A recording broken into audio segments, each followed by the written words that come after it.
We are streaming. Goodness. Good morning, good afternoon to everyone here and online. On behalf of Norad, we are so pleased to be here with a phenomenal audience and a fabulous panel. A very warm welcome to today's event honouring and celebrating the social, economic, cultural and political achievements of women on International Women's Day.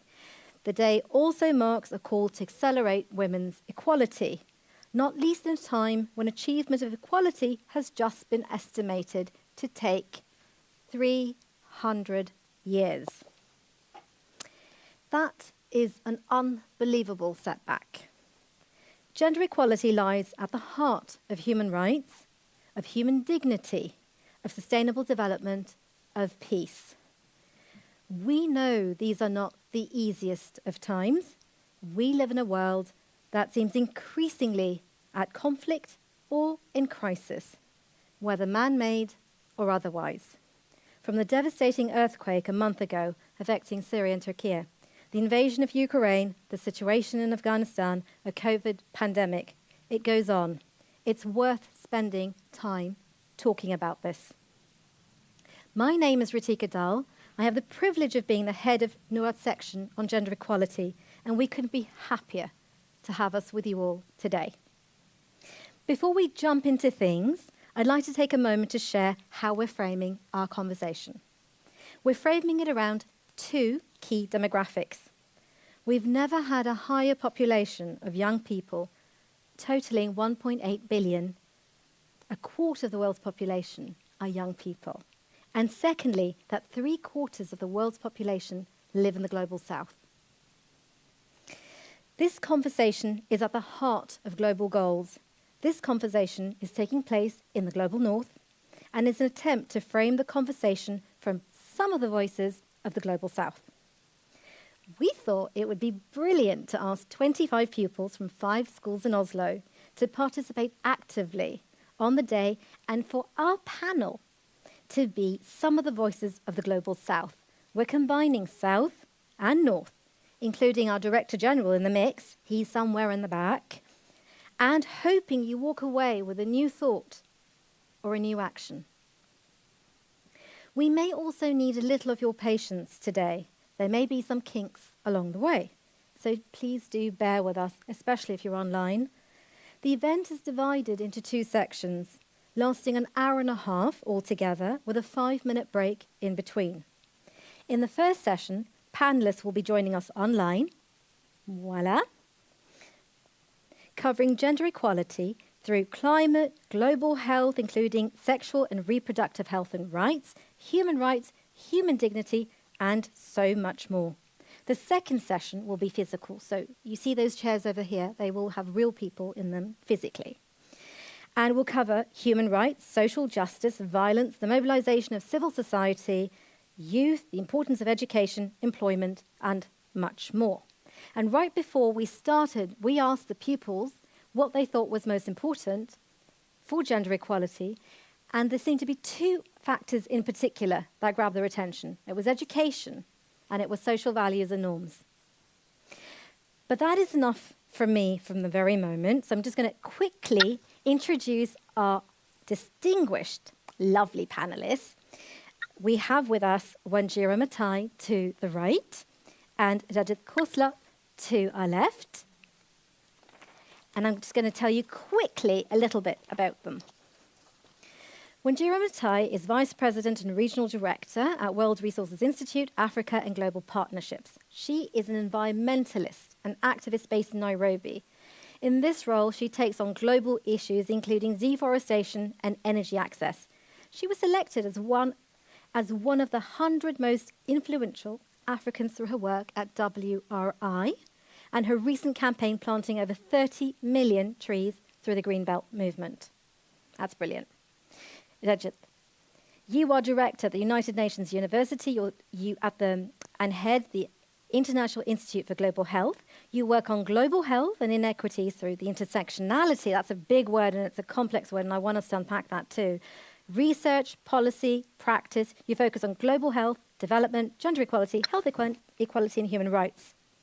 And his present research commitments include racism, global health and social justice. So as you can tell, they're actually pretty good and they know what they're doing, which is why they're here with us today. And with that, dear Wanjira and dear Rajat, I hand over to you with a few small questions. And you know now that I'm being very wicked and sarcastic. What are the biggest challenges, dilemmas and possibilities facing gender equality today? And how do you see them evolving over the next few years? I'm wondering if I'd like to start with you, Wanjira. You look particularly thrilled at that question. Well, it's a very important question and one that I think people are asking all the time, and actually one we need to continually ask ourselves. I think the biggest challenge today is a challenge of understanding each other, a challenge of understanding each other's roles in this world, and especially the fact that we cannot do anything on our own, that everybody needs everybody else to be able to make this world go round. So we have a wonderful expression, Ritika, that I love here that talks about our common humanity. It is Ubuntu. Ubuntu is a South African Zulu expression that means my humanity is what it is because of your humanity. I am because you are. You are only because I am. And what that means is that I have to care about more than just myself. I have to care about your safety. I have to care about my attitude towards you, because if I don't and you don't do well, I am not well either. I think that's the most important essence of gender equality and gender equity, because we have a fundamental misunderstanding about our roles. But when we just understand the truth of the fact that we need each other wherever we are in this world, then we begin to understand that we have to care for each other. And in wherever space that we occupy, in whichever countries we live, we have to care for more than just ourselves. Thank you, Wanjira. Rajat. Thanks, Ritika, and it's so lovely to see everybody, albeit virtually. It's very much building upon what Wanjira so nicely and so eloquently put forward, and maybe what I can add to what Wanjira has just said is looking at the reasons behind those inequalities. And to simply put it, I think when one looks at the challenges on gender inequalities or inequities, as we are talking about today, one finds that there is an interplay of a couple of things that is in the work. The first and foremost is the power and the power asymmetries, which tend to define the relationship between the different genders and the power that dominates certain decision-making processes, whether it is interpersonal power in the sense of how we look at those issues within our households, within our work, or how we look at those power situations within our societies and how we make decisions, whether it is about environment, whether it is about health, or whether it is about development. The other thing that we increasingly are confronted with is issues around misogyny and patriarchy, is how those decisions are made, how decisions impair one half of the population, but often that half of the population is not on the decision-making table, which is making decisions about their lives, about their bodies. There's a beautiful piece that somebody has written today about how women's bodies continue to be battleground for politics, for individuals, for governments around the world. Ritika, you asked us, so what gives hope? And where are the opportunities? And I think if I was to look at it from an opportunities perspective, what gives opportunity is people who are in the room right now. The young people around the world who are standing up, whether it is in terms of climate action or whether it is in terms of gender inequalities, are the ones who are providing leadership to address these issues. The kind of activism that we are seeing in play in countries around the world today by young people is phenomenal, who are actually defining the agenda rather than, unfortunately, those in the positions of power themselves. Thank you so much. I'm just going to follow up exactly that comment with our physical audience here, our pupils. Is there anyone who'd like to comment, or do you believe what Rajat is saying with the change of power, the transition of power that lies with young people? Do you actually feel that in the everyday? Do you understand the agency that you all have? Because as you can tell, all of us who are much older here, and I've pretty much said to all of you that all of us are much older than you, we all look at you and think there are so many answers and so many solutions and so much that you will all have to do. Is that something that resonates with you?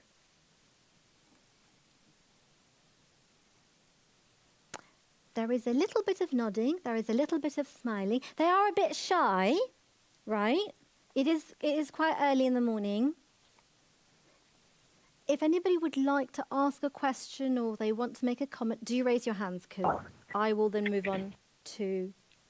Sorry, Wanjira, was I interrupting? You wanted to say something? No, I was just going to say it would be interesting to hear if any of today is International Women's Day, which is a wonderful day. I wonder how many of the young people in the room feel powerful, whatever that means for you. Do you feel like you have girl power, boy power? I see some boys. Do you feel powerful in any way? At home, with your friends, in your classroom? Is there a moment where you feel, I am powerful, I'm strong?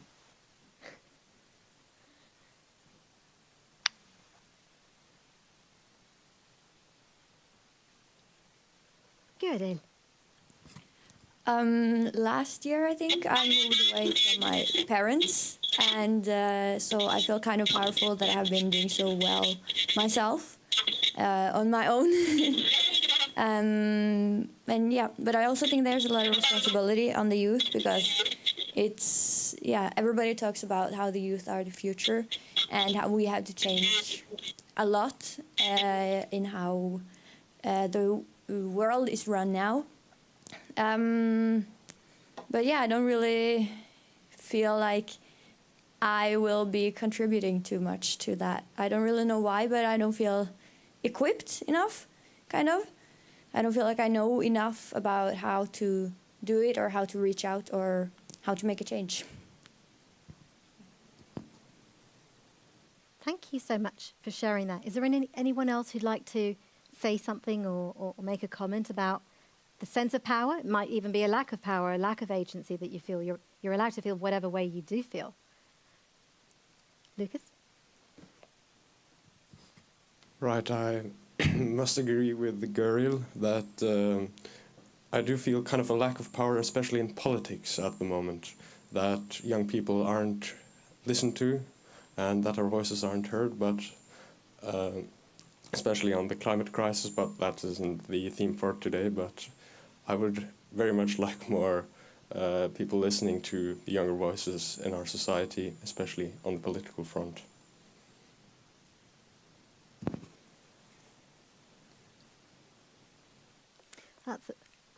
Sorry, carry on. Yeah, I also agree with Lucas, and just because we don't have the experience that the people in power have doesn't mean that our opinions should be thrown away so easily that they are today.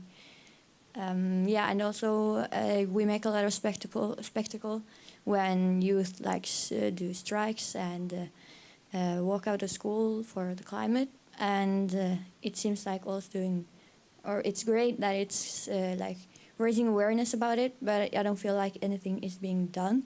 It's more like a show. Yeah.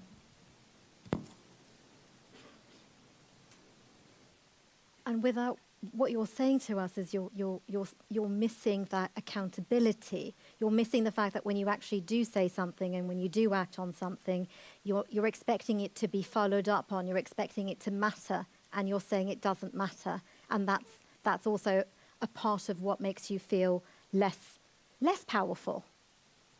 Okay, so I'm getting nodding around the room in case you're not seeing that, but those and the sad fact is most probably this is not a phenomenon restricted to Oslo.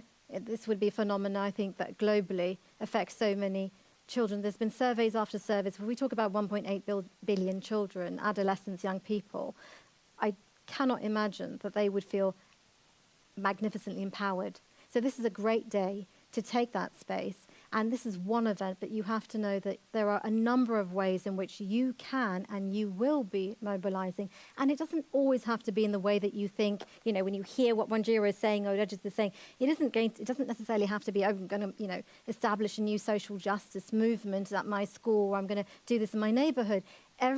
Each and every one of you makes a difference in what you do every day. And one of our panelists will be coming in the next session. She's a young lady who has come out of the second largest slum and is studying at university. And she's worked with both literacy and she's worked with social justice. And I think you might find her someone who, you know, someone you can, at least you can learn from her, or not learn, but you can listen to her story and see what she says and what made a difference from her. I'm going to move back to the panel unless I have other questions or comments. I want to pick or unpick something with you, Rajat, because you have a tendency to write a lot, don't you? And a lot of it is online and available. So you have said that we have to look for the causes of causes. You intimated as such when you started your answer. And what I want you to do, because I want us to try not be abstract all the time, I want us to try and bring it down and make things concrete and to give examples. So tell us, what does that mean? What does it mean to look for the causes of the causes? And do the causes look the same all across the world? And just please give us some examples. Ritika, could you please repeat the last part once again? The voice was echoing and I did not capture the question completely, please. Absolutely. You have said we have to look for the causes of the causes. What does that mean? And do these causes look the same across the globe? Please give us examples. Thanks, Ritika.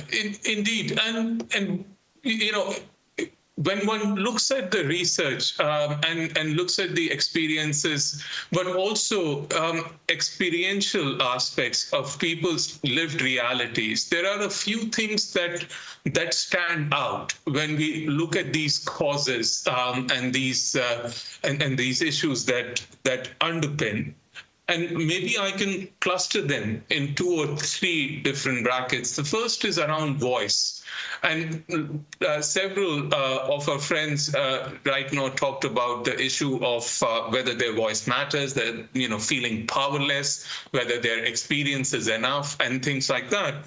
And the first thing I wanted to say is that, you know, your voice matters. Your voice matters like anybody else's, and your voice is important. The challenge that we find is that there is, and it goes back to the issue in terms of the power relationships, is that voices are often stifled, whether it is because of age, whether it is because of gender, whether it is because of race or ethnicity and other related elements, which makes people wonder in terms of how to express their voice and their concern on the issues that matter to you, whether it is climate, whether it is your health, education, and so on. The theme for International Women's Day today and for the Commission on Status of Women, you know, the big body that is meeting in New York right now, is that of the issue of digital spaces and digital divides that happen alongside. And one of the examples I wanted to give is the example that we are increasingly finding is in the sense of the change that the digital space can bring and is bringing in many ways.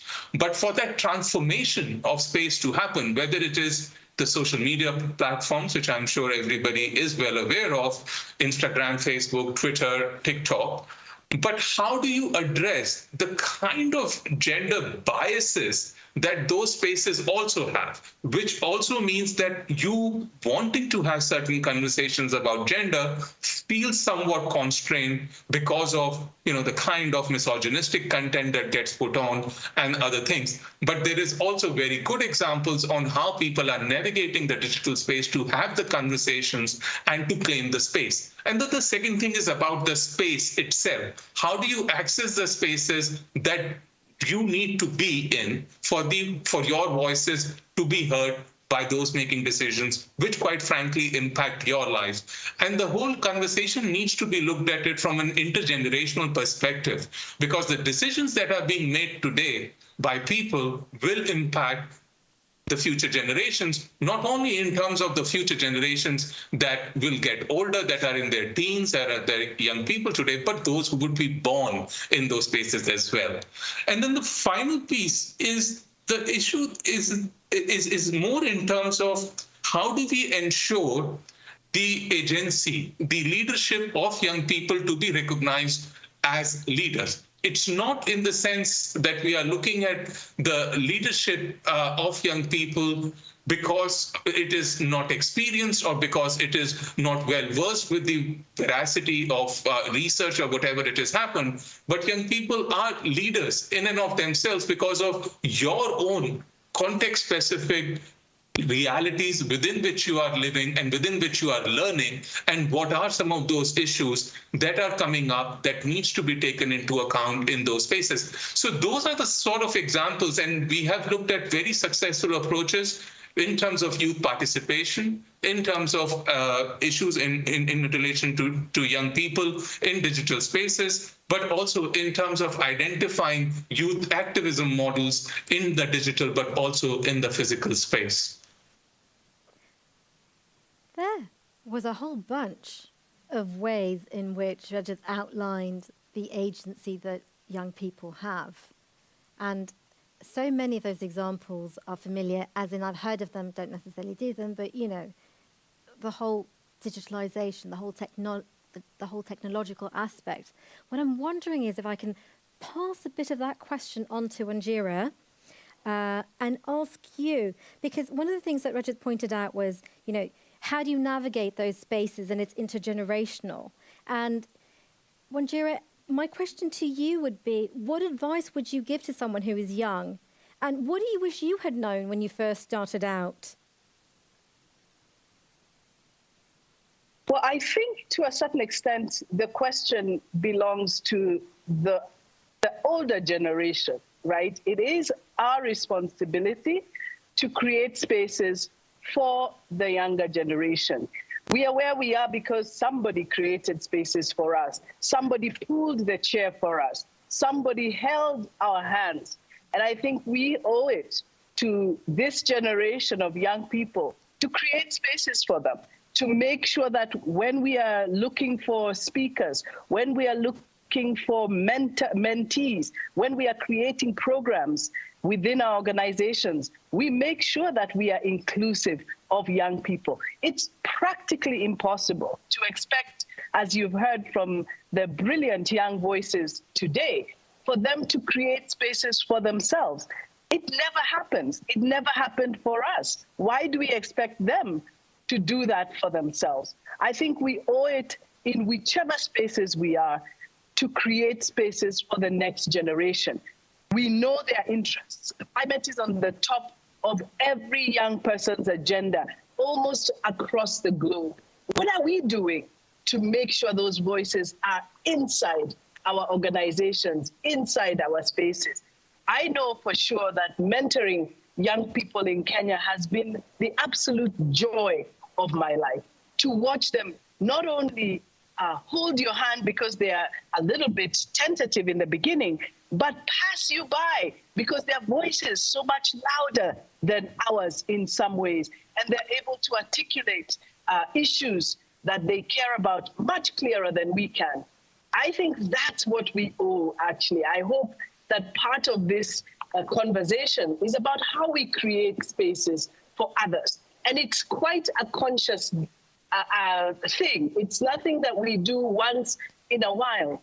it's creating systems. And Ritika, you know the Wangari Maathai Foundation, that's the goal of that foundation, to create vibrant spaces for young people so that every time they want to express their activism, they can. We usually tell them, in whatever careers you go, these young people are the future doctors, the future bankers, the future engineers, the future nurses, the future workers, brilliant staff of Norad. Whatever they are doing, they will always be activists.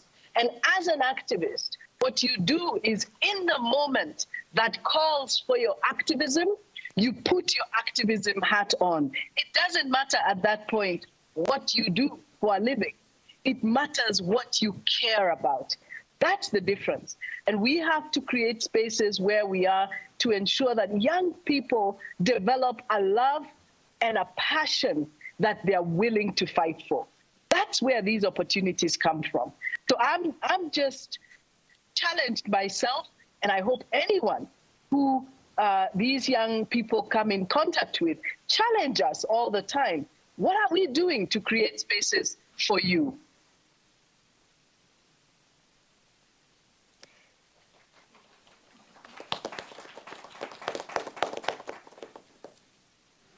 Wanjira, did you catch that? Did you hear that properly? There was an applause from the room, from the pupils. Oh, thank you. Thank you so much. I mean it. But my question to you would be, based on some of the conversations we had with the young people last week, that what we've heard about is this disillusionment with the politics and with the fact that structures and systems are still representing the same as it has been. It is. I'm listening to you and Rajat saying we need to make that space. We need to be more inclusive. And there is a reason why also the two of you are here. Everybody who is a part of systems and structures may not maintain, may not want to be encouraging exactly that agenda. How do we, in this world that we live in, try and work towards those systems? Because, you know, we have so much in common, but we also have differences and we disagree a lot as well. So what would you say, both to, you know, to all of us who are listening, but specifically the young people, how do you do that when, let's say, people don't make space for you? What do you do? I think, Ritika, the question, as Wanjira so nicely put, I think there is, we need to probe it, right? I think her statement is absolutely right in the sense of we are the ones who need to create that space. I think the question is why we're not doing it. And I think the value add of it is unquestionable. The value add of the life experiences of the different contextual realities and you know, different ways in which young people can bring in, you know, both a fresher perspective but also different kinds of learnings is important. And there is a difference because there is a lot of that is happening, to be correct, right? You do see, you know, there are youth forums being organized, there are platforms that are being launched. But what I want to say is, if you do look at it closely, there is a difference between doing things tokenistically, because you do need a youth voice. So let's have a youth representative on the table and you know, tick the box exercises, as we call it, right? But in terms of where it works, and I think that's your question, where it works and why it works, I think where it works is when you do embed the youth perspective within the working of the organization, right? Where you embed the youth perspective through the continuum, which goes from designing of programs, of policies, of implementation, of monitoring as well. So you do have that consistent approach through which you look at young people's voices into whether, and this applies to the variety of sectors within the development space that we would want to look at.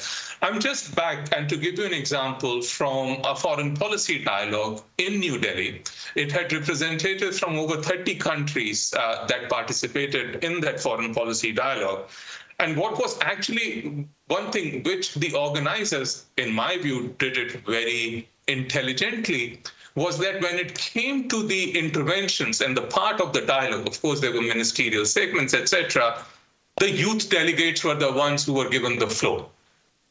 And I think this is where the issue of creating space becomes important. This is the time at which people like us need to take the step back and open up the space for other peoples to do.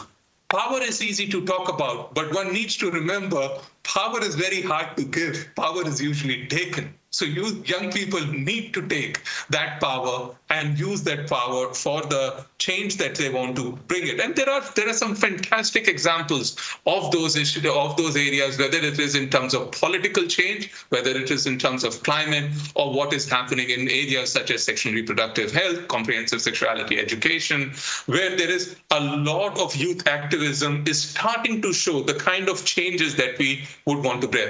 The final thing I wanted to say is the value of allyship. We need to work together. The problems that we are confronted with today are bigger than us individually can ever handle across the countries, across the nations that we are talking about. The value of allyship between different groups, between different movements is what is working, and where it is working very well. You know, to quote Audre Lorde, who very famously said, "We don't live single issues life. The solutions that we are looking for cannot be, therefore, simplistic or single issue ones. We need to, therefore, find ways in which we connect with each other." And I think young people have taught us a lot in terms of how those connections can happen. And what I'm seeing, for instance, in terms of the work between the climate and the water and sanitation movement is fantastic, or the biodiversity areas is where we are actually seeing a lot of work being led and coordinated in that way. Back to you, Ritika. Thank you so much. Wanjira, is there something you'd like to add to this?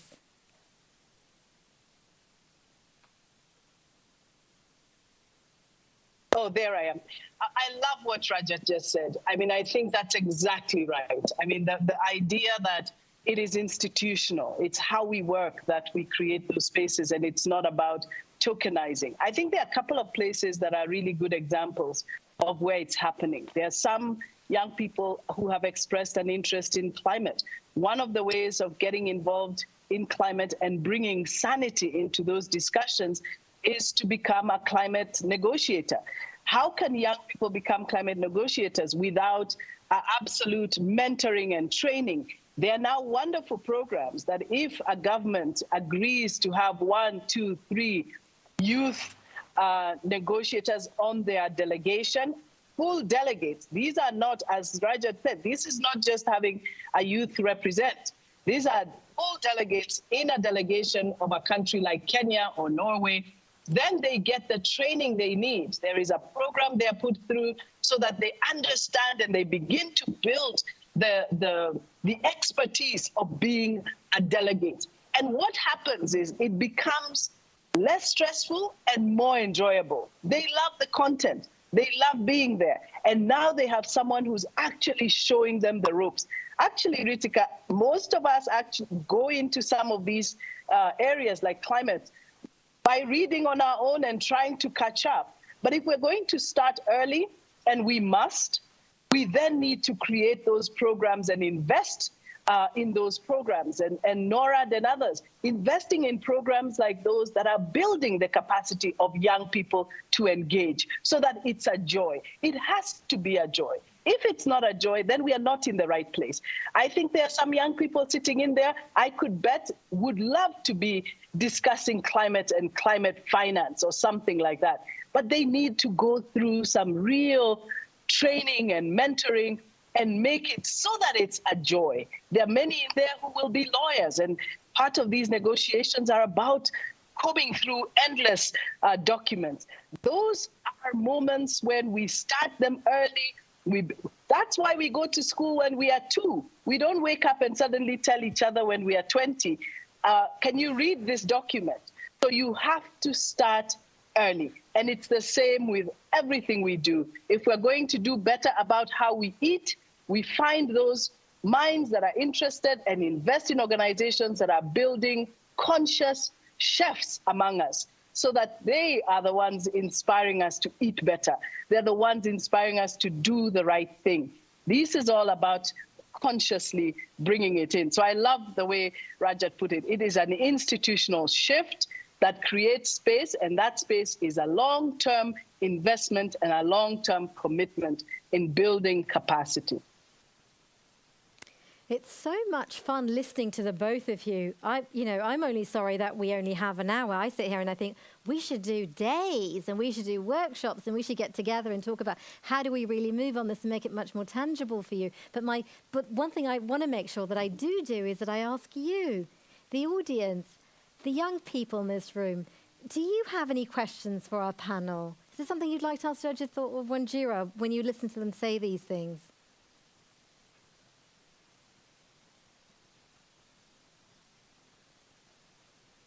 Yes, I can see them. Grab the microphone. I can see those hands.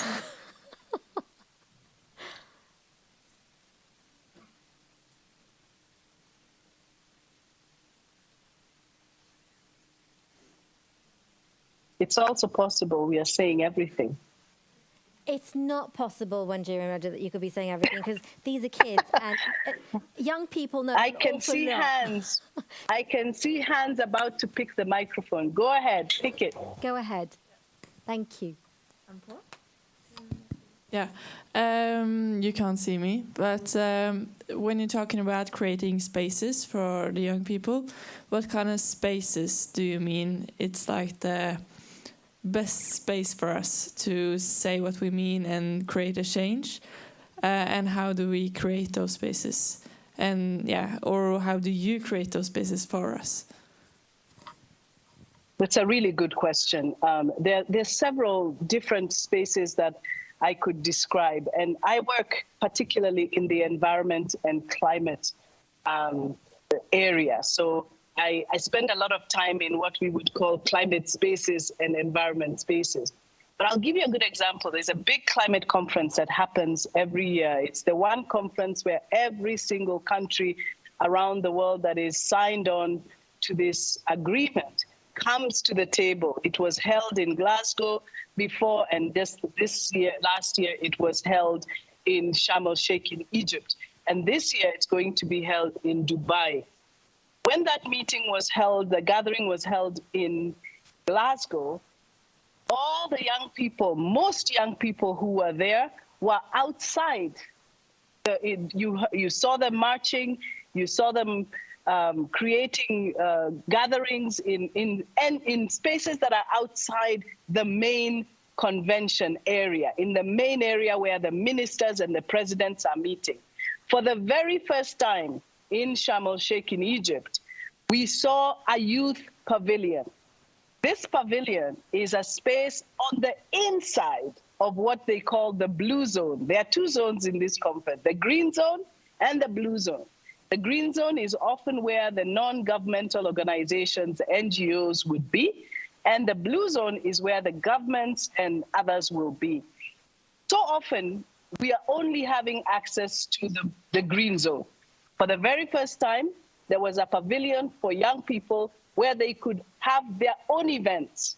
They had their own events, they created, and of course they were given all the assistance. And there was a wonderful foundation called SIF that helped pay for that pavilion and organized so that the events and the speakers that young people wanted to hear from, they asked them to come to that pavilion. That was a space that didn't exist. So that's a physical space. We also see spaces created in the way that I said. Government saying that, yes, we will have 2 youth delegates in our group. And for 1 year before that conference, they get trained, they get all the capacity they need to be able to participate as a full delegate of the government of Norway, or as a full delegate of the government of Kenya, of the government of wherever around the world. These are real spaces that are created for you who are interested to go and participate in a way that is safe, in a way that doesn't feel intimidating, in a way that doesn't feel like, oh my goodness, I'm only here because I'm young.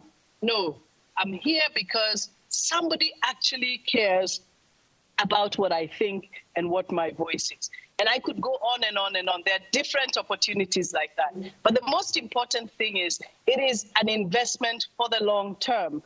So it's not an event, it's not one speech, one opportunity. It is an investment saying we want the voice of young people constantly in this work that we are doing.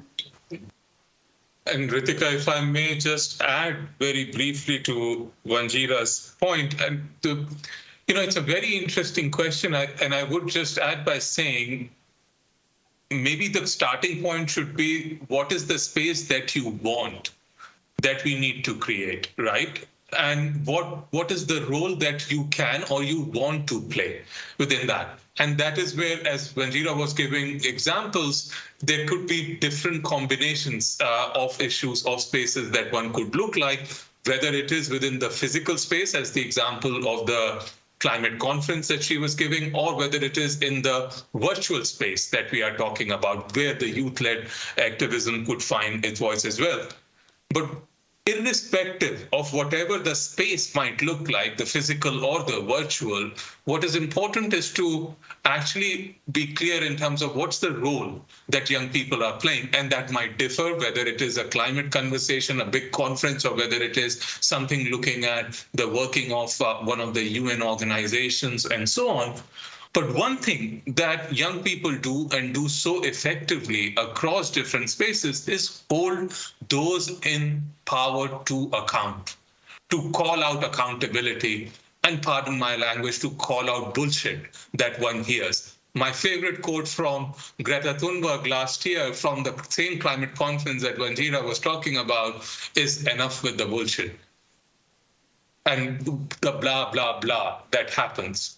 That, forget the language, but that actually is one of the things that we do need to ensure is the accountability. Because the space is yours.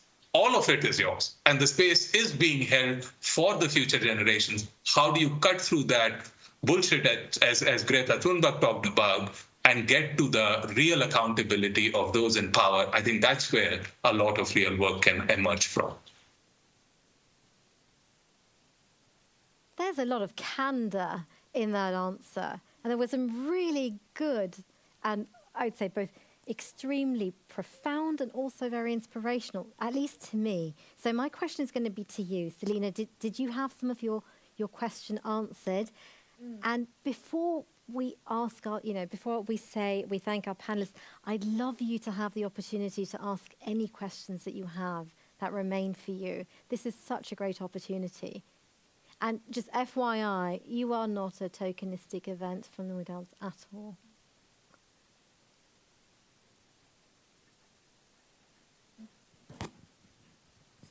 I was wondering how you think the climate battle and the attention the climate crisis is getting is affecting the battle of equality and, feminism.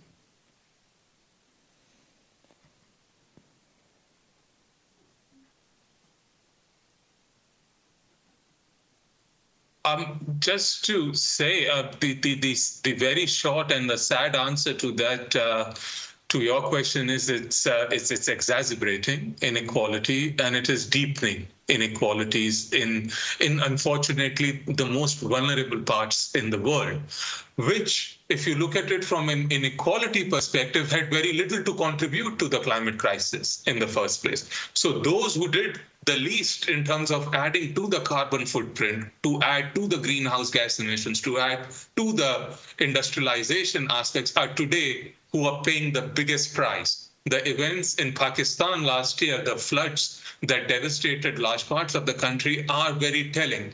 And unfortunately, there are many more examples.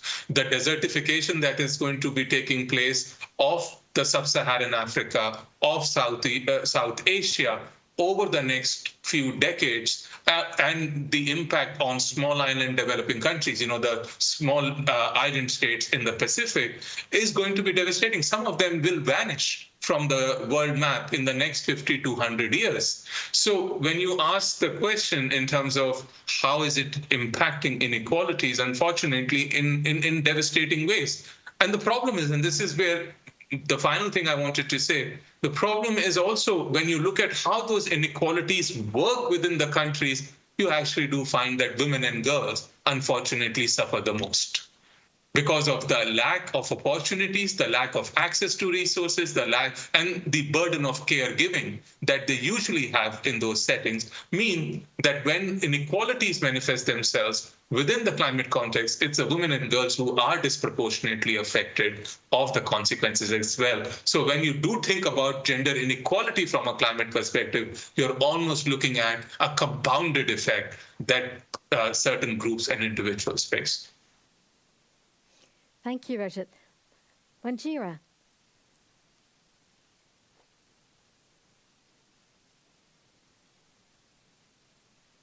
Yes, here I am. Did you ask a question? No, I was just wondering if you wanted to add to anything that Rajat said as we're about to close this part of the session, if you wanted to add anything. No, I think he said it perfectly. I nothing to add. It's been a joy. It's been a joy to share. It's been, as Rajat said, the digital theme of International Women's Day inspires, because here we both are digitally connecting with wonderful Norwegian sisters and brothers, and just hope that this conversation has been inspiring enough to make sure that when you see something you care about, pursue it and find, and we make our commitment to ensuring that we welcome you in, we make sure we have spaces. You invite us to your space, whichever, it goes both ways, right? Mentors are in both directions. You mentor us and we mentor you. That's brilliant. Any last comments from you before we thank our panel? No? But I think we just have to say from our side, and I'm you're not able to share the excitement and the energy in this room, so you're just going to have to take it from our end that there's been a lot of nodding, there's been some frowns at things that you're saying. I take that in a very good way, because that means people thinking about what you're saying. We take on board the power, the structures, the institutions, the space that need to be created, the space that has to be made for oneself. There is an accountability as well. And I'm going to end with what you started off with, which was Ubuntu, Wanjira. I'm probably pronouncing it very, very badly, but I will, give it my best shot. Ubuntu. Thank you so much to the both of you for taking this time. I know you have other 8th of, International Women's Days events. Just you have your own starting very shortly. Thank you so much for taking the time with us today. Thank you for having us. All the best. Lovely day. So we have a 5-minute break, and that means, and you know what I'm going to say, right? I'm going to say, grab some food, grab some drinks, you know where the loos are, see you in 5 minutes. Yep, and we'll go back to streaming. I think you guys were brilliant, and I think you're very brave for asking questions. And they're really good.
And we can say, welcome.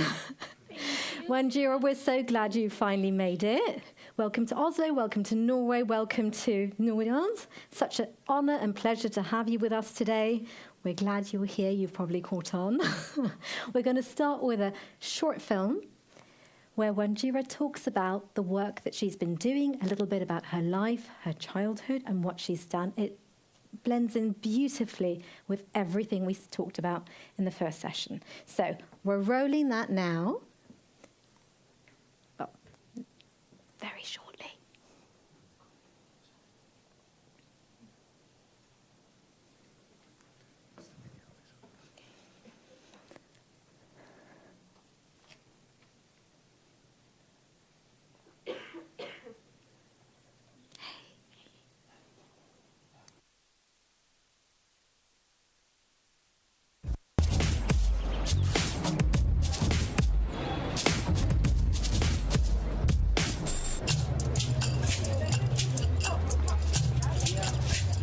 So, Wanjira, you co-founded the Matari Social Justice Centre, which aims at tackling all forms of structural violence. Can you explain a bit about what made you want to start the organisation? I was born in Mathare, and I grew up in Mathare. It's the second biggest slum in Kenya. I love Mathare, you know. I was a happy child. And when I became an adult is when I could see now the violence that the people in my community were going through. The poverty, the police brutality, the police killings, the lack of clean water. So growing up in Mathare is a lot of like growing up in a village where everybody knows everybody. So when something happens to one of us, we really feel it. So the killings in particular, they were too much. It was just too much. So to challenge that, we formed Mathare Social Justice Centre. And were there any personal experiences that you lived in Mathare that made you want to start the organisation? Yes. My own brother was killed by police in 2007-2008 post-election violence in Kenya. And that, with a lot of other young people that I have grown up with, being killed. And this is not just my story alone. This is the story of many young people in Mathare. You either have a friend, a cousin, a brother, a neighbor that was killed by police.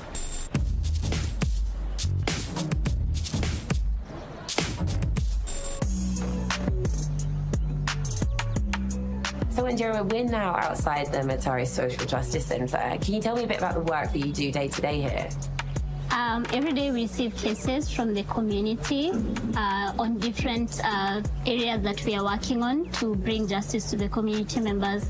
Mostly we receive cases of police brutality, people who have been arrested with not enough reasons, cases of gender-based violence. So we have community engagements like watching films, planting trees, community cleanups, community demonstrations. And every time we meet at the center, we have to sing. Because there's a certain energy that comes when we sing together, and to just urge us on to continue walking this path of seeking justice and dignity for our people. Imagine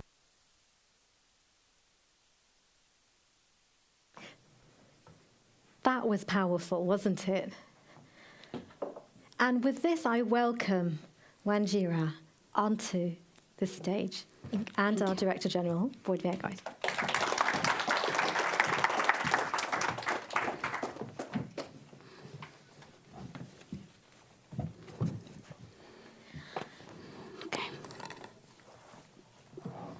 I have written a little about you. I did my research. We've spoken on Teams and we've spoken on the phone.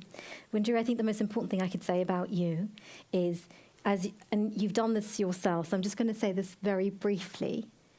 She has grown up in the second largest slum. She is currently studying or reading international relations at the University of Nairobi. You are a human rights activist. You are a social justice activist. Yes. You are making a difference wherever you are. Yes. In many different ways. I've seen that clip several times. I've made notes. I have questions. My team knows I always have questions. So but I wanted to just start by saying a very warm welcome to Norad. Such a pleasure. Thank you very much. And we have with us today, we have the honour of having our Director General. It's a great pleasure. Our Director General is Bård Vegar Solhjell, and he's been at Norad for a couple of years. And I promise you, he has many questions. And he cares greatly about everything from poverty to inequality. There's a reason why he has the job he has. I'd also like his job. But this is not an interview for his job. Now, to go back to this session, we would like to expand and ask a few questions to you. And one of the things that was happening in the first session when you weren't here is we were talking a lot about political accountability, we were talking about apathy, we were talking about the role that young people have today. And it made me ever so happy. You, who is young, is on stage and you're with us and you've done so much. Tell us about your experiences and your choices, because you haven't had the simplest of lives so far. Yeah. First of all, thank you very much, Ritika, for having me and Norad. I'm really honored to be here, and for your patience. Thank you, really awesome. And let me begin by saying Happy International Women's Day, everybody. Back to your question. I think, first of all, this is you creating an opportunity for young people like me from the Global South. About the question that you asked, I don't think I had a choice. There was no choice, really. In fact, nowadays, when people ask me that question, I go back to when we started and I was like, I don't remember having to choose between fighting injustice and enjoying my life as a 19-year-old. It was completely out of the picture because the violations were real and there were everyday experiences. And there was a lot of hopelessness in the community. And for me, who's fortunate to be among the few people who've gone to university from my area, we had to do something because we would always meet with my friends and we are talking about what happened in my community the other day, what happened to yours, who was killed, what's going on, and we're like, guys, we need to do something about this. We cannot just have a banter about it. And the new constitution in our country, I don't know why we call it new. It was in 2010, but we are still breathing life into it slowly. Empowers us so much as young people because it says all sovereign power belongs to the people of Kenya. So when we are informed like that by the laws of the land, we start to take action towards bettering our communities and the nation at large because we are the ones inheriting this country, right? Yeah, we are the ones who will take over at some point, and we want to think about what's that going to look like when we get there, or the life our children will be living, because that's our country. Yeah. That's powerful. Thank you. I'm going to start with questions from you guys first. Lena. Oh, absolutely.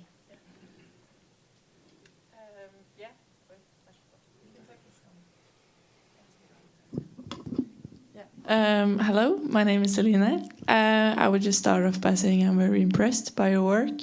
And the first thing I thought when I heard your story was that how do you sort of deal with all your own feelings when you are working for equality and rights, when you have feel like all the things that happened to you and your brother, for example, when you're working with the people that is actually responsible for the injustice in your country? How do you keep calm and just be saklig? Saklig. Be professional. Yeah, be professional when you have such a person's story yourself and you have felt all the things that happened to you. How do you keep it professional and just keep on working when it just is so what do you say? Yeah, when you have felt it, you have felt all the injustice and you're talking directly to the people that are responsible. How do you keep professional and just keep on working? Don't you get frustrated? Yeah. Thank you for your question. One of the things we said we are going to do is inform ourselves, form study circles, so we get to understand what's really happening. Why is it that it's in our communities that we get to experience these injustices? Well, across the road, which is rich neighborhoods, it's cool. It's no injustices. People are happy.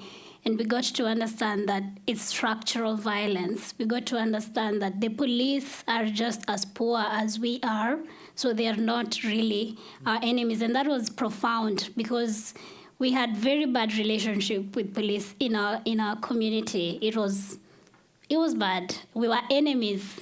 They beat us or we beat them. It was confrontational a lot.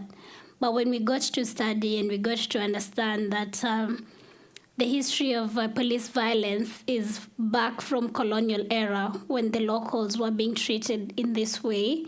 And when the country got independence, there were no reforms to the police sector, so they continued to treat us like this. So now what we are fighting for is even a better life for the police, because we think that they're also so frustrated.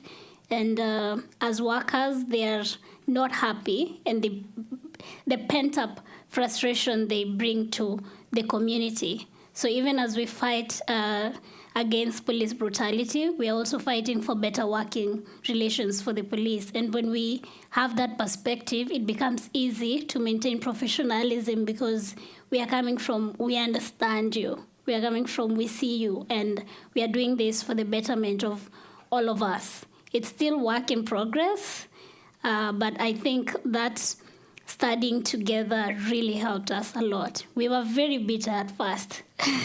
Yeah. Thank you, Selena.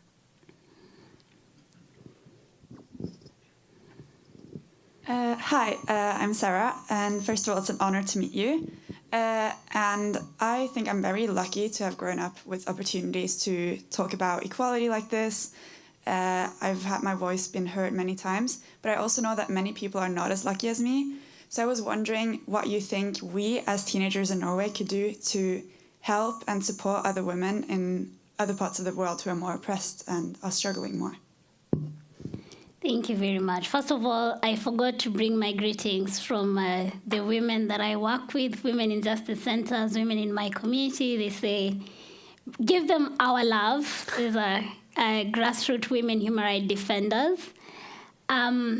I think what you can do is be in solidarity. I think that is the whole point of struggling for a better country. And as young people, we need to be together in this, be informed about what's happening in the global south, in the global north, support the struggle in whichever way you can, that you have a voice that can be heard, use it to advance the struggle. Yeah. Hi, my name is Signa. It's so nice to meet you. I was wondering if you could give any example of something you work on in your community right now and some results you've seen from your work in your country. Sorry, some results, some like there's things that has improved and been better after your work. Okay. I have a few examples. I'm trying to see which I can pick. First of all, I think our justice center, he's been to our justice center. We have a justice center in the community because we figured these injustices are institutionalized. The only way we can change them is to have an institution that boldly speaks against them. So coming together as a community to speak to the issues that affect us, that is one informal settlement, inspired many other informal settlements around us to start their own justice centers. So that is a big success, because in Nairobi, all the informal settlements have a justice center, learning from what Mother is doing, learning from our campaigns and activities. And today, it's now countrywide. People are starting justice centers, and we are coming together to have a collective voice. So the western part of Kenya, the coastal part of Kenya, and our Nairobi, the capital, we are coming together as the social justice movement, which is becoming a vibrant civil society space. And when we have campaigns, we nationalize them. For example, we have the Saba Saba March for Our Lives. I think you can Google Saba Saba. There's a video of me that went viral when I was resisting arrest. Because, again, we study and we get informed, so we get to know our rights and the law of the land. So when we have a campaign, let's say the price of maize flour is too much and people cannot afford, we say, this Saba Saba, we are bringing the price of maize flour down. All units, we are demonstrating. So when we in Nairobi are out, the people in West are out, the coast in West are out, the president has got to listen. What do the people want? There are so many. We say, we want the price of maize flour to come down. And it will come down. And that is a success that our movement did, because now we got to see, wait a minute, we have something. We can make change. We can actually institute change. And many other young people began to join the movement because they felt this is the space where we can actually fight for a better nation for ourselves. So inspiring the social justice, sparking the emergence of the social justice movement is a success. The other thing is that the normalization of extrajudicial killings in the community has stopped completely. Initially, it was very normal. It was very normal for 7, 6, 4 young men to be shot down by police, and community would not demonstrate or do anything about it. But through the many community dialogues that we have had and engagements right now, our police killing is taken with much more seriousness, and there's almost an immediate demonstration. And that's also a major success of the work we've been able to do. Also, we've worked on the issue of the lack of water in the community. Sorry. Let me breathe.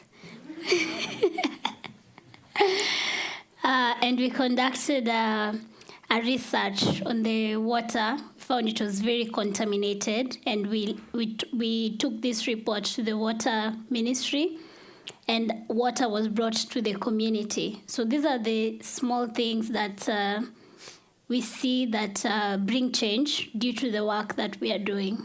Yeah. Did that answer your question? Great. Selena?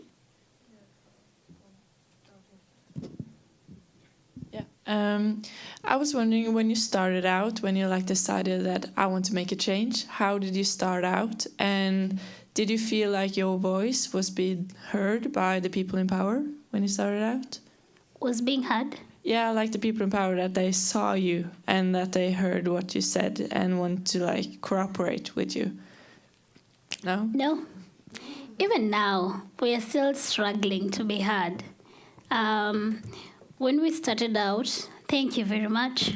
When we started out, the main strategy was we are not going to have solo activists. We're not going to do it alone, because before institutionalization, it was a single activist speaking to issues. We say we are going to come together and form an organization, and this organization will be like an umbrella also for our security, for our personal security, because we are talking about police killings. We are singling out killer cops in the community. But we have not been heard. Even now, the people who have heard us are community, and that is good because that is power. Currently there's a case going on in the High Court of our country, a killer cop who's killed about hundreds of youths in the community. And that case is still it's not being given the kind of attention it should be. It's not, I feel like he's going to walk scot-free, because when I listened to the court hearing the other day, they were like, oh, we don't have enough evidence, or blah, blah, blah. And there's a video of him shooting 2 young men. You saw that? 2 young men on the streets. Papa, but the court is like, oh, there's not enough evidence. So we're still struggling with being heard as young people and our voice mattering. So that's an ongoing struggle. Yeah. Thank you. Malky, Anissa, Ridwan? No. Can I pick up from Selena in the meantime? Ingeborg? Hi. I was just wondering how do you think the future will look like for your community, and how you wish it will look like? Wow, that's a great question. Thank you very much. Because I think about it a lot. How do I want the future to look like for my community? I want the people in my community to have dignity. Because there's no dignity when you live in a slum. There's no toilets. You have to walk, even at night, a long way to access the toilet. You have to pay to use the bathroom, the toilet. The houses are deplorable. You know, it's terrible.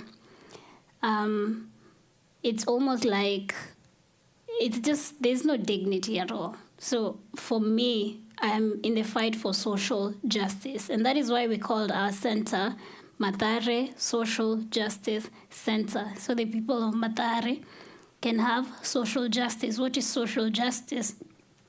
Right to proper housing, right to proper health care, right to food, right to water, right to proper education, because so many kids in my community are not able to afford school. There was a very big demonstration last week about the people who are in junior school not being able to transition to secondary because they cannot afford school fees. So this fight is about having social justice for my community, because that will mean human rights is realized and it's better for everybody. The community is happy. Yeah. So we're in the struggle for social justice, not just in Mathare, because now we have come together as communities of informal settlements. So we want to have social justice in all the slums and even in the rural areas, because there's also abject poverty in those areas as well. Thank you so much for that question. It reminds me why we fight every day.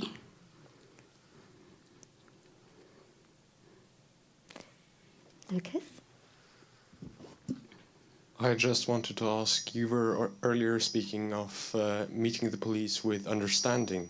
I understand that for you alone, this is a very hard thing to achieve with your brother being killed by the police. But how do you get your community to do the same? With many of them having had similar experiences, how do you get them to meet the police with understanding? That is not easy. Also, the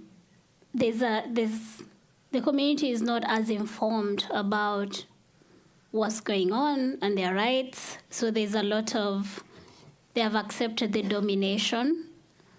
They've accepted the role of the police as how can I put it, law and order, kind of, yeah. So part of what we do is have a lot of community engagements and community dialogues and talk about this. We even invite local police to come and talk to the community so they can see they're people like us. Even for us as activists, to interact with them on that level, to ask questions like, why do you arrest people arbitrarily? Why do you kill like that? And in fact, most of them have come out citing mental health issues because their work is so frustrating. And then we got to understand, and this is so sad, we got to understand that some of these are orders from above. The arbitrary arrest. I think the judicial system, you know, there are challenges of third world countries like my country.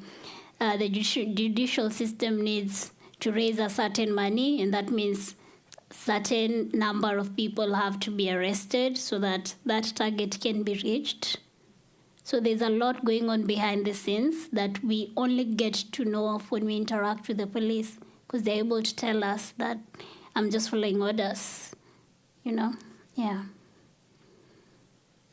But that's ongoing. It's not, some people still hate police with all their heart because you killed my son, killed my husband. I will never ever see you like a human being who's also suffering, you know? So there's a lot of community trauma also that cannot be wished away by political education. Yeah. That sounds, I don't even know what to say, Wanjira. But I do have a question I'd like to ask, which is, you know, when impressions meet impressions, and you have this intersectionality of all these impressions, they just come together, compound, and they reinforce each other. And I think women and girls are often that part of society who may find themselves in that compounded situation of meeting multiple deprivations or discriminations. Could you tell us about what you know, how do the girls and the women in your community, what are they doing in terms of, because not only is there the community level, you were talking about the national level, there's a global level. We talk about the backlash against rights, and it doesn't have to be about anti-women or anti-this. It's pretty much anti-everything. It's anti-democracy, it's anti-expression of freedom, all those things coming together. But for girls and women, could you tell us a little bit more about what that's like exactly?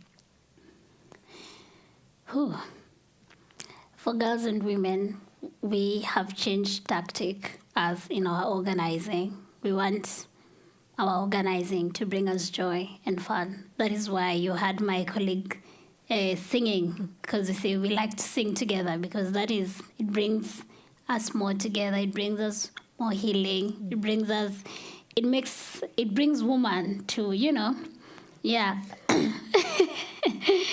Because we would come together initially and just feel sorry for ourselves about the situation, talk about our losses, and then we say, guys, I don't think this is how we should do it. How can we turn this around? How can we organize in ways that also bring us joy? Because most of us found ourselves being depressed. You actually get into depression because you are not being heard. The violations continue going on. Women continue to suffer. So we came together and said, we're going to take care of ourselves because no one's taking care of us. So we play football. We have a football team as women. So we come and play football ourselves and oh my gosh, our communities have the best footballers. Talent is massive. So we bring the best footballers from the community and ourselves who are not that good. So they score a lot, and that brings them joy because they're like, we beat them, yeah. And then after the game, we can sit down and talk about the issues that are happening in the community. We can talk about gender-based violence. We can have a theme to talk around. But you see, we have already dealt with the bulk of the emotion through play. We also have Zumba classes at our center. One of our members is a great dancer. Oh, we have a kids club as well. You saw the Matigari Books Kid Club. So my kids club, I'm teaching the kids history. Another colleague is teaching the kids dance. And our kids are the best dancers in the community, even I can say in the country. They've gotten a lot of awards for dancing. So that dance is also extended to us, human rights defenders and community members. Do you want to come and learn dance? So they come to the center. We have a hall for that. So when you're dancing and there's movements, you're also releasing tension. You also, you get? Yeah, so that we've decided the woman organizing space is not going to be a space for crying and sadness. It's going to be a space for joy and fun and connection and self-care. Yeah. Brilliant. Thank you. Thank you. I'm going to move over to our director, Borlega. You've heard a lot of things today. You've heard the pupils speaking. You've heard Wanjira. You heard Wanjira, and it'd be really fun to hear your reflections on what you've picked up, which is different or new or something that has been emphasised for you. That's a small question. Maybe I'll start off as the Matara Social Justice Center, because like Wanjira said, I've actually visited it. And they were showing me around the work they do. And also I remember very well the meeting room. Maybe you noticed with the big wall painting on.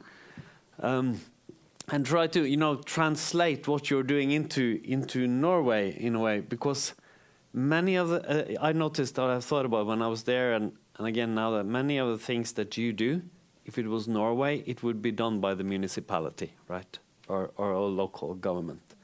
Typically, what you say about measuring the water, following up on that, also when I was there, they focused a lot on the work they do to support victims of sexual violence, which is a huge problem in Nairobi and in also many other cities in Kenya and developing countries. And it was an amazing work. But if it was in Norway, I was thinking then this would be done by what we call the krisesenter, right? Which is an institution that we now, it's public and so on. But also when you reflect upon that and go back in our history, you see that many of the things that is now done by the government or by the local government was started by an activist, by someone, like the crisis center or the krisesenter in Norway. It was started by activists like you, people who said, well, we can't have it this way. Sexual violence is a big, big issue. Someone has to support the victims, and they just started it. And then it developed into something which is today well organized and run by the state. So I started, you know, it's also part of the development story in a way in the country. That someone just has to start something. Someone has to do something. And that's what amazes me. So you were 19 years old. We were talking before here. What did I do when I was 19 years old? I mean, nothing. And you just, I don't know, I was going to school and drinking beer or something like that. Well, you just started this amazing institution. That's empowerment, yeah. That was my first thought, at least. Exactly. It'd be interesting to also ask you to just reflect, this is International Women's Day.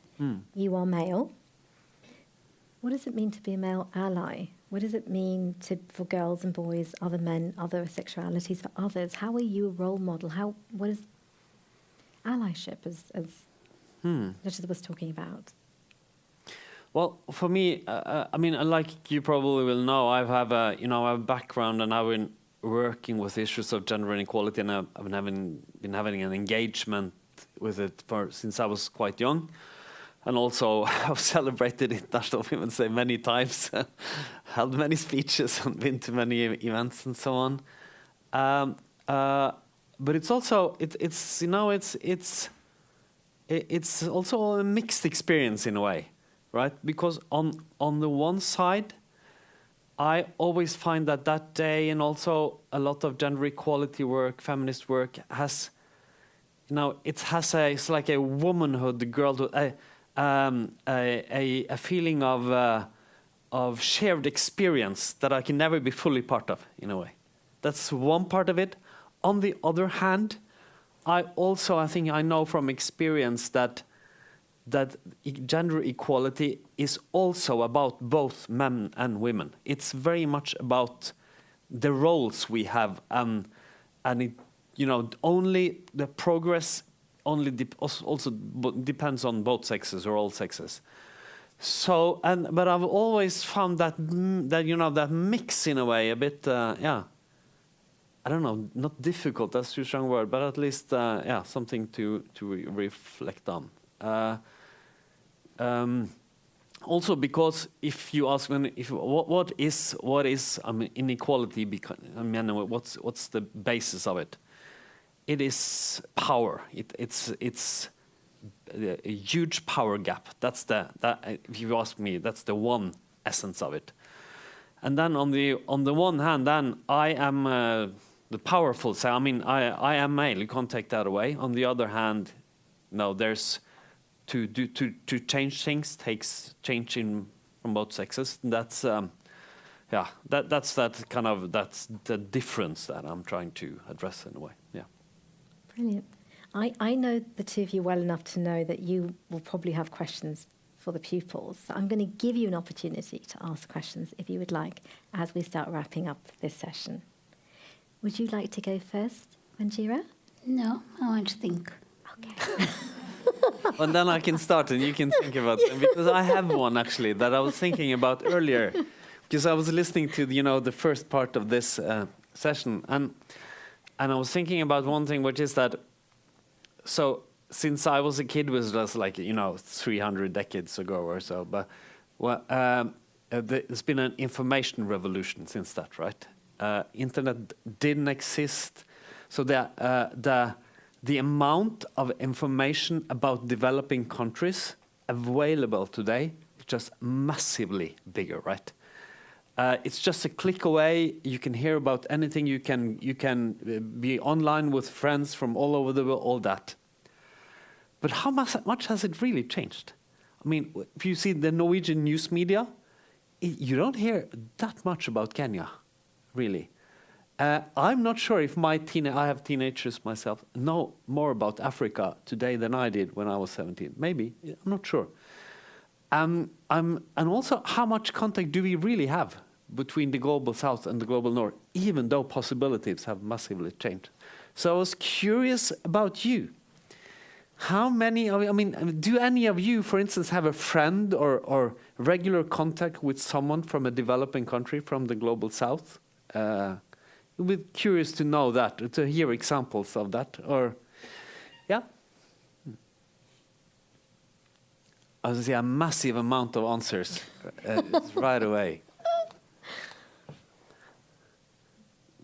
So does anyone is in weekly or monthly contact with someone who you know? You can either raise your hand or grab the mic and Milka, grab the mic.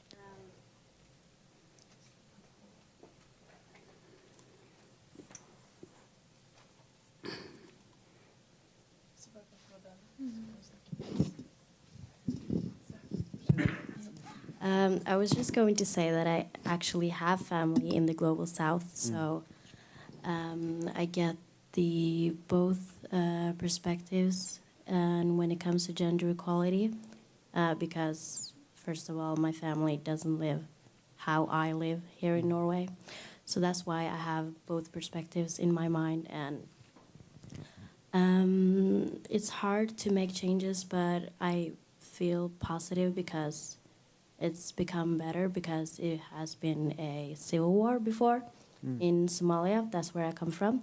So it has almost become peaceful, and women have seen also changes in there, but it's not fully changes that you can see here in Norway as for comparison. Yeah. Thank you. Does anyone else want to answer or add to that? No? Okay. Perfect. If I can share a reflection on that, I'd probably say that it might have a little bit to do with where your feet are on this planet. You may straddle several countries, you may have roots many different places, and I think the more roots you have, the background, if you have a more diverse background, you will pick up many more news sources and you will be attuned to so much more.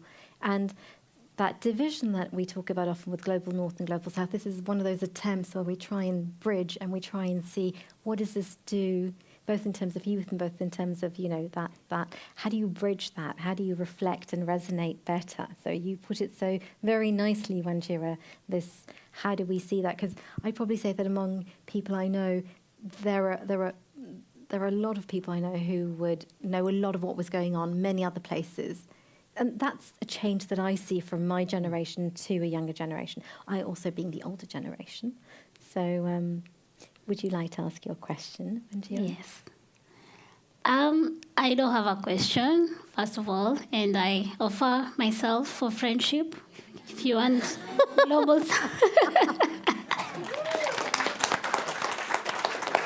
global South contact, and I have so many people behind me. There's a social justice movement, and when we have online events, you know, I can send the link and you can participate. So what I wanted to say in place of my question is we actually have an advantage of social media to connect easily as a generation, and we need to take advantage of that. And in the face of information, ignorance is not bliss. Yeah? Yeah, let's get ourselves informed about what's happening so we can know what to do from our personal, as you said, the personal is political. It has to be personal initiatives. If I did not do anything about the injustices in my community, I probably wouldn't be here. We wouldn't have a social justice movement in the country. So it's personal. It might be something very little. To be honest, I didn't know it was gonna be what it has been, say 8 years ago. I just say it was just, can you stop killing us, you police? But along the way, I found a lot of education, information, met so many people who became family along the way. So it's what is my personal initiative. And today being International Women's Day, I have one request, if it is possible. I don't know in the context of Norway, you will say. Back in our country, we're having a campaign to have everyone plant a tree for the loss of their loved one. We do plant memorial trees for victims of extrajudicial killings in our community. But this month is also the month where Nobel Peace Prize Wangari Maathai, oh, you saw her daughter speak earlier. Wangari Maathai died, and we had her commemoration last week. And we said, if only the world listened to Wangari Maathai, we probably wouldn't be in the climate crisis that we are in now, because she started talking about planting trees way, way back. So if we are able to plant trees for every loved one we have lost, I think we're going to go so ahead in addressing the climate crisis, because we are healing the earth even as we heal ourselves. We plant the tree, we water it, we take care of it, and it's almost like this is life. The life that was gone is replaced by this life. And at the same time, we are healing the earth. At the same time, we are addressing climate change. At the same time, we are providing shade. We are planting fruit trees. We are also bringing back biodiversity. So I can challenge you to see how you can make that a reality in your locality. And that is my one request for International Women's Day 2023. Thank you.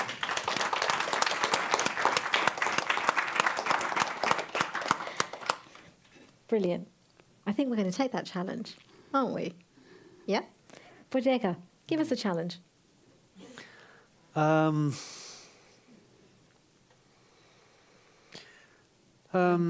encourage us. What would your words be for the women and girls fighting for gender equality across the globe? Well, it would be to participate. No, and at the same, you can't tell someone to participate. You have to participate because you want to, or feel it. You need to do like sorry, but still, It's the most obvious thing you see wherever you are in the world, where there's no participation and engagement, there will be no change. I don't think I know of any story of important and big change that that just came by itself, or someone just said, women, you will get more rights now. It's all about fighting for rights and equality and participating in that. So that would be my call out, and that's in a way so also how I've been thinking myself in my life. You have to, participation. Everything starts with that. So that would be my call out to you. So how do you? But I will also again love to ask people about that. Do anyone of you, do you participate in an organization or in something at your school? Do you do something there? It's worth mentioning.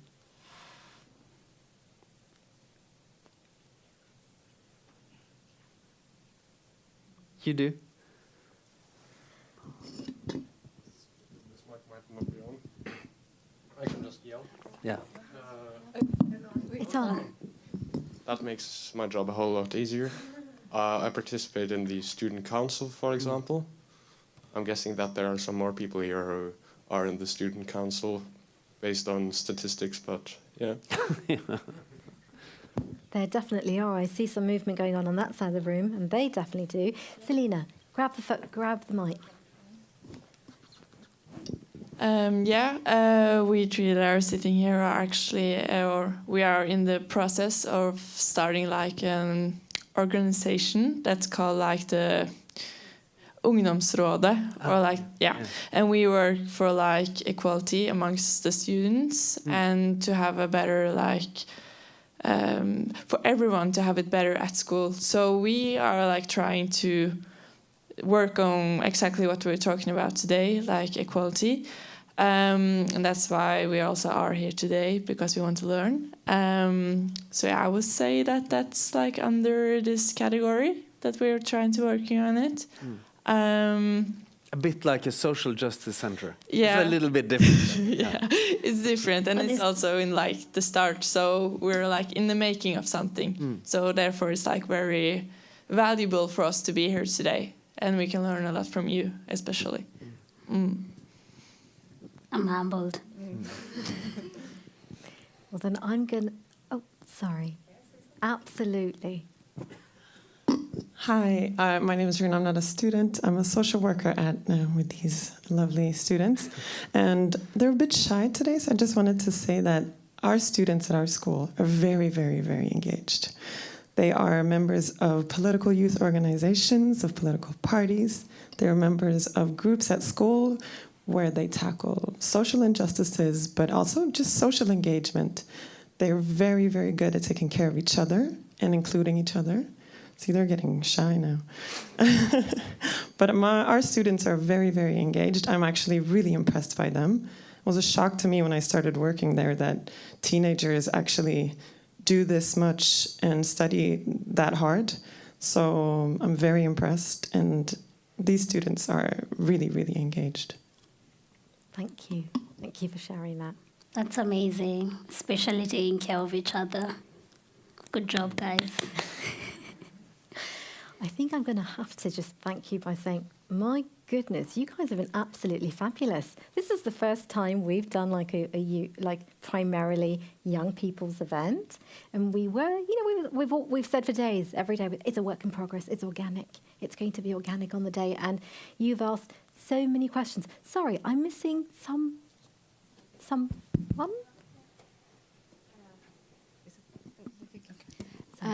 Hello, I have a question to Virginia. How is it to be an inspiration for us young audience? And what advice would you give us if we want to do something similar to you? Just start.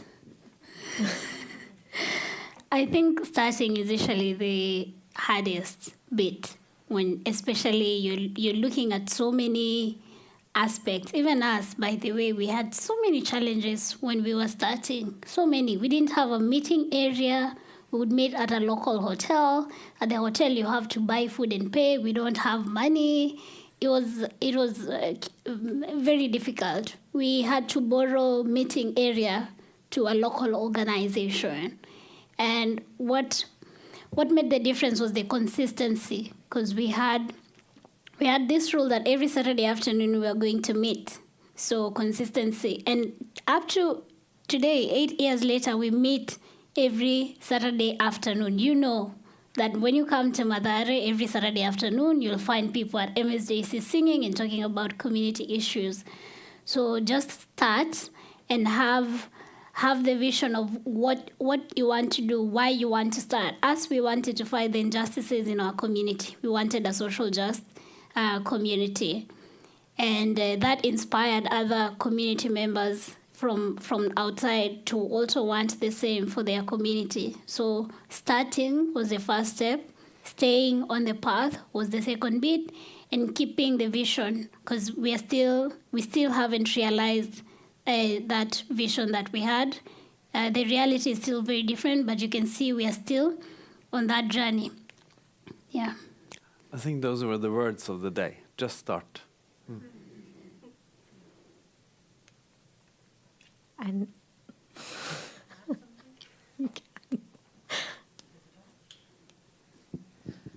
first of all, thank you so much, Ritika, to putting this together. It's been really inspiring, even if I'm not part or represent the youth. And I'm so proud of the students here, especially from Oslo Handelsgymnasiet Hartvig Nissen. And we have gotten so many ideas to take our work further. And I've been enjoying the discussions during the break. So I think we have gotten lots of motivation to continue. Yes. Nothing could make us happier to hear that, Amna. Thank you so much. And this is this has been a work in progress, and it's something that we have been so very happy to put together. It's been so much fun to work with all these schools, and as you can all understand, I'm now doing the wrap up. But I think what we all sit here and think, all of us who are at Norad, and I see at the team for gender equality, we are so impressed. And yes, just do it. That's a slogan. That's not good. Just start is what I meant to say. Just start. Just go out there, do it. There's an awful lot that needs doing. I'm going to end by thanking our fabulous audience, both here, particularly here, but also online. I'm going to say a big thank you to our panelists, the ones who are here and the ones who are here, for your time, for your engagement, for your drive. You've all added so much, so there's no way of just pulling out bits and pieces, but the fact that this is our planet and we're all on it together and we all have to figure out in each our own way and contribute is a takeaway that I think would resonate with everyone and anyone. I also need to thank the team at Norad, and it crosses across sections, but definitely the section for gender equality. Thank you for making me laugh, and thank you for always being so incredibly flexible. It is a pleasure to always work with all of you. I hope you know that. I'm going to end with a quote I heard this week, which is, "We must all find ways to come together. Women's rights are human rights. They are not negotiable. But no single human right is. It is not a zero-sum game. It is not just about women and girls. It is about them too. But all human rights matter. There is a lot that needs to be done. I don't have 300 years. Neither do you, frankly. 300 years is unacceptable. Let's start. So to all of you, I say, please fix that. Thank you so much. Happy International Women's Day.